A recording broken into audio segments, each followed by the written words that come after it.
Sir face sir sir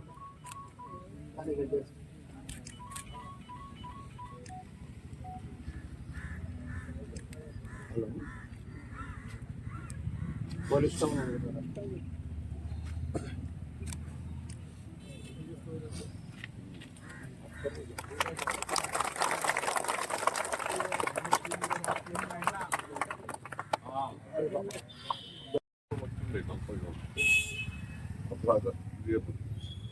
కానీ మనం మరి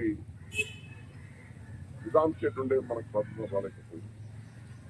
అప్పుడు తిరంగా జెండా ఎగరేస్తే నిజాం ప్రభుత్వంలో నేరం ఉండే. సో శివశంకర్ గారు, నరసింహరావు మాత్రం ఇద్దరు కలిసి అప్పుడు పొలిటీషియన్ తిరంగా జెండా ఎగరేసి ఎన్ని జరిగి వాళ్ళకి ఔరంగాబాద్ 2 సంవత్సరాల శిక్ష.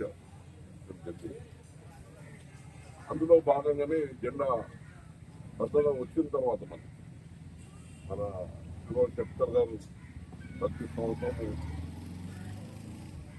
15 ఆగస్టు కానీ 26 జనవరి కానీ వారి పరమదిన తర్వాత వారి కుమారుగా నేను దీనికి ఎంతో దగ్గరికి మళ్ళా 29 సంవత్సరాలు అవుతా ఉంది.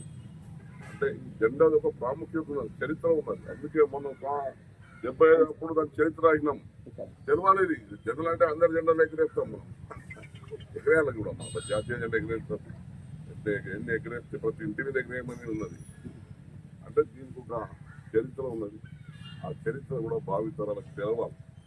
అప్పుడు కీర్తి చేసిన శివశంకర్ గారు ఇక్కడ వారు ఉద్యమం మొదలుపెట్టిన స్వతంత్ర సమరం, వారి ఉద్యమంలో చాలా మంది స్వతంత్ర సమరం మరి పాల్గొనడం జరిగింది.